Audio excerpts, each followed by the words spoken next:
பானுப்பிரியாவுக்கு நடக்கும் துரோகம் கொதித்து பேசிய நடிகை சாந்தி பிரியா.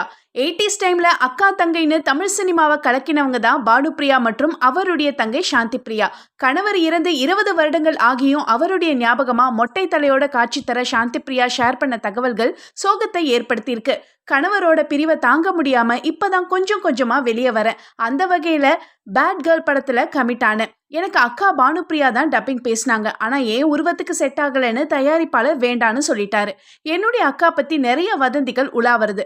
அவங்க 80s டைம்ல கொடி கட்டி பறந்த ஒரு அழகான நடிகை. இப்பெல்லாம் அடிக்கடி நடக்கிற 80s நடிகர்கள் மற்றும் நடிகைகளுடைய ரீயூனியன் நிகழ்ச்சிகள்ல அக்காவுக்கு அழைப்பு கிடையாது. யாருமே அவங்கள கூப்பிடுறது இல்ல. மொத்தமா அவங்கள ஒதுக்கிட்டாங்க. இத பத்தி யார்கிட்டயும் சொல்லக்கூடாதுன்னு எல்லாருமே சொன்னாங்க. ஆனா நான் இந்த விஷயத்த சொல்லிக்கிட்டே தான் இருக்கேன்னு ரொம்ப போல்டா பேசினாங்க சாந்தி பிரியா. அட்லீஸ்ட் அக்கா பானுப்பிரியாவுக்கு சப்போர்ட் பண்ண இவங்களாச்சும் இருக்காங்களேன்னு நிம்மதி பெருமூச்சு விடுறாங்க நெட்டிசன்ஸ்.